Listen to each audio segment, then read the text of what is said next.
क्या लग रहा है, सरकार झुकेगी या ऐसे ही आप लोग बैठे रहेंगे? हम ही लोग वोट देके सरकार बनाते हैं, तो बस सरकार से ये आग्रह है कि युवाओं की बातों को मान लीजिए।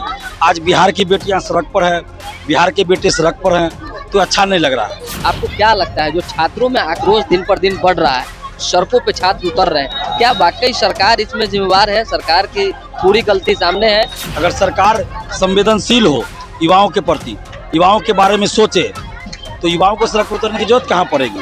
तो नहीं कि सारी बातें मानी सरकार आप लोगों की मानी नहीं, बिल्कुल नहीं जरूरी है। विवेक से भी चलता है सरकार। बिल्कुल बिल्कुल, हम भी एक्सेप्ट करते हैं कि कोई जरूरी नहीं कि हमारी सारी बातों को सरकार मान ले। शिक्षा मंत्री की क्या हठधर्मिता है या संकट में है, क्या मतलब नहीं कर पा रही? ये कुछ कोचिंग शिक्षकों के कहने पर, कोचिंग शिक्षकों को फायदा पहुंचाने के लिए ये किया जा रहा है। अभी थोड़ी देर पहले विपक्ष के नेता तेजस्वी यादव आए थे, आप लोगों से पहले भी मुलाकात हुई है तेजस्वी जी की, क्या मदद तो कर पाए, क्या लगता है? उन्होंने कहा था कि हम आपके आंदोलन का समर्थन, नैतिक समर्थन करते हैं। 3 साल से पटना में रह करके जो हम लोग तकलीफ झेल रहे हैं ना, ये सरकार को नहीं समझ में आएगी। चिकी रानी आकर के अपना सब कुछ कर सकती है, तो हम लोग क्यों नहीं, हम लोग को क्यों दबाया जा रहा है? सरकार को झुका के मानेंगे आप लोग? अगर ये शिक्षा मंत्री चाले तो अभी तुरंत हो जाएगा। नमस्ते, मेरा नाम धीरज शर्मा है और आप न्यूज हाट देख रहे हैं। तेरा वजूद मिट जाएगा हमें मिटाते मिटाते, लेकिन हमारे हौसलों को तनिक भी झुका न पाओ। हमारे साथ छात्र नेता दिलीप कुमार है।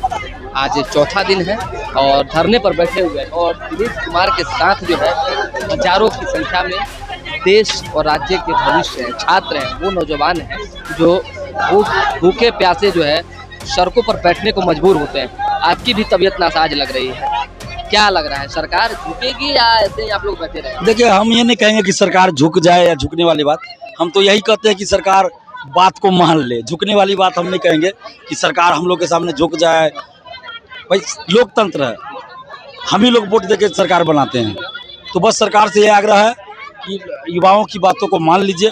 आज बिहार की बेटियां सड़क पर हैं, बिहार के बेटे सड़क पर हैं, तो अच्छा नहीं लग रहा है।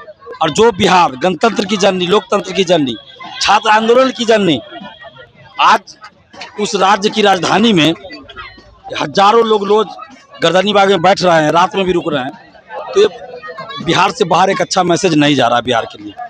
तो इस हजारों प्रोटेस्ट आपने देखा है, किया है, आपको क्या लगता है जो छात्रों में आक्रोश दिन पर दिन बढ़ रहा है, सड़कों पे छात्र उतर रहे हैं, क्या वाकई सरकार इसमें जिम्मेवार है? सरकार की पूरी गलती सामने है? सरकार बिल्कुल सरकार जिम्मेवार है, सरकार जिम्मेवार है, सरकार दोषी है।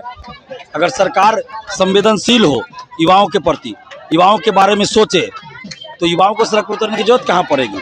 आप बताइए ना, आज तक हम 11 साल से लड़ रहे हैं, कभी ऐसा देखे आप कि हम इतना लगातार आंदोलन किए हों? एक दिवसीय आंदोलन होता था, फिर 6 महीना बाद आंदोलन होता था, लेकिन ये TRE-4 को लेकर पिछले 1 साल से आंदोलन हो रहा है, हर महीना आंदोलन हो रहा है। लेकिन जरूरी तो नहीं कि सारी बातें मानी सरकार आप लोगों की मानी नहीं, बिल्कुल नहीं जरूरी है। विवेक से भी चलता है सरकार। बिल्कुल बिल्कुल, हम भी एक्सेप्ट करते हैं कि कोई जरूरी नहीं कि हमारी सारी बातों को सरकार मान ले, लेकिन जो बातें मानी जा सकती है उन बातों में मानने की में क्या दिक्कत क्या है? है? आप PT मेंस कीजिए, लेकिन TRE-5 से कीजिए।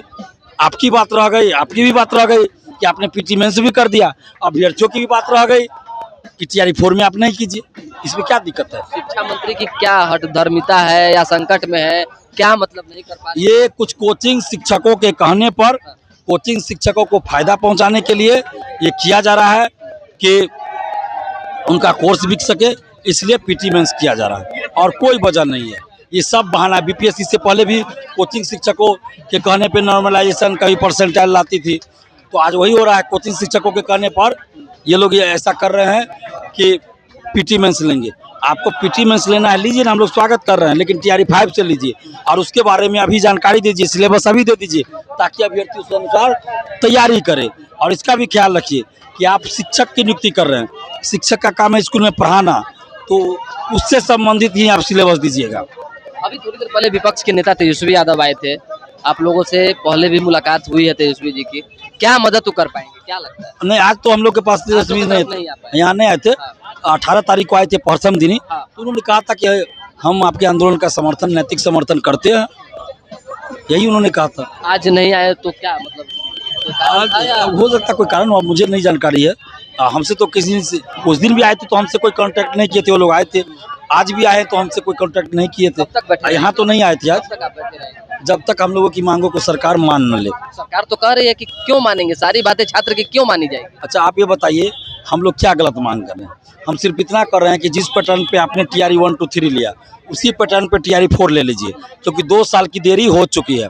और उसके बाद आप अगले साल से TRE 5 से आप जो करना है पैटर्न करना है लागू करिए, लेकिन अभी सोचना दीजिए। निगेटिव मार्किंग हटाइए। 2,77,000 शिक्षकों के पद पूरे बिहार में खाली है, ये नीति आयोग का डाटा है। आप 32,000 मार्क्सिट दिए, म्यूजिक है, डांसिंग है, कॉमर्स है, कुछ और सब्जेक्ट है, फिजिकल टीचर है, उसमें सीट ही नहीं है, बहुत कम सीट है। और यहाँ 2,77,000 सीट खाली है, तो आप सीटों की संख्या बढ़ाइए। हम ये भी नहीं कह रहे कि आप 2,77,000 दे दीजिए वैकेंसी, लेकिन सीटों की संख्या बढ़ाइए। इसके बाद उम्र सीमा में आप छूट दीजिए। 2 साल बाद आप वैकेंसी निकाले हैं तो 2 साल की उम्र सीमा में छूट तो देनी पड़ेगी ना आपको। जो संघर्ष अभी करना पड़ रहा है, क्या मतलब जो पीड़ाएं झेल रही हैं, तकलीफें हो रही है, क्या कहेंगे सरकार से? क्या कहेंगे सरकार से? अभी 3 साल से पटना में रह करके जो हम लोग तकलीफ झेल रहे हैं ना, ये सरकार को नहीं समझ में आएगी, क्योंकि सरकार अपना फर्स्ट क्लास उनको गाड़ी मिलती है, AC वाला कमरा मिलता है, AC वाली गाड़ी, गार्ड सब मिलते हैं, तो उनको हमारी प्रॉब्लम नहीं समझ में आ रही है। हम महिलाएं होकर के हम लोग सड़क पे हैं, आप देख सकते हैं पीछे अपना कैमरा दिखाइए कि कितनी बहनाएं। सम्मान देने की बात सरकार करती है, आरक्षण की महिलाओं को वो तो डेली कहते हैं कि बेटी बचाओ, बेटी पढ़ाओ, बेटी बचाओ, बेटी को आगे करो, बेटी देश की बेटियां क्या नहीं कर सकती हैं। हम लोग भी वही सोच रहे हैं ना कि हम लोग भी आगे आए। अगर हमारे पुराने जमाने में झांसी की रानी आकर के अपना सब कुछ कर सकती है तो हम लोग क्यों नहीं? हम लोग को क्यों दबाया जा रहा है? और एक तरफ तो सरकार कह रही है कि अच्छी शिक्षा, गुणवत्ता शिक्षा, दूसरी तरफ हमें नहीं लगता है कि सरकार की ये मानसिकता है कि हम TRE 4 की वैकेंसी को मतलब नोटिफिकेशन तो वो दे दिए, लेकिन आपने देखा होगा इससे पहले भी नोटिफिकेशन का इससे पहले वो डेट एग्जाम तिथि जारी किए थे 22 सितंबर से 27 सितंबर। अभी क्या किए हैं? नोटिफिकेशन जारी किए हैं। और ये कहीं से नेगेटिव मार्किंग आपको लगता है कि हम लोगों के लिए सही है? आपने TRE 1 लिया, TRE 2 लिया, TRE 3 लिया। मानती हूँ कि उस टाइम आप शिक्षा मंत्री नहीं थे, कोई और तो, लेकिन थे तो शिक्षा मंत्री ही ना। सरकार को झुका के मानेंगे आप लोग, युवा जो है वो बात मनवा के रहेंगे? देखिए हमको कोई शौक नहीं है कि किसी सरकार को हम झुकाए, और हम क्यों झुकाना चाहेंगे किसी सरकार को, क्यों नीचा दिखाएंगे। मेरी तो बस छोटी सी मांग है, कोई बड़ी मांग नहीं है। अगर ये शिक्षा मंत्री चाह ले तो अभी तुरंत हो जाएगा, लेकिन एक दिन में अगर वो नोटिफिकेशन दे सकते हैं, एक दिन में 18 को आंदोलन शुरू हुआ, कोई पता नहीं था नोटिफिकेशन का, लेकिन उन्होंने शाम में नोटिफिकेशन निकाल लिया। तो हमें क्या लगता है इस नोटिफिकेशन में 2 दिन में संशोधन होकर के नहीं आ सकती है? तो देखिए जो छात्राएं हैं उनकी जो मांगे हैं वो पूरी की जा सकती है, लेकिन बावजूद इसके सरकार जो है क्यों नहीं पहल कर पा रही है, क्यों नहीं आगे बढ़ पा रही है, ये तो सरकार की जो है जवाबदेही बनती है। लेकिन छात्र जो है धरने पर हैं और ये तब तक धरने पर रहेंगे जब तक इनकी मांगे पूरी नहीं हो जाती है। तो फिलहाल अभी के लिए हमें इजाजत, हमारे साथ बने रहें, देखते रहें न्यूज़ हाट। बहुत बहुत धन्यवाद।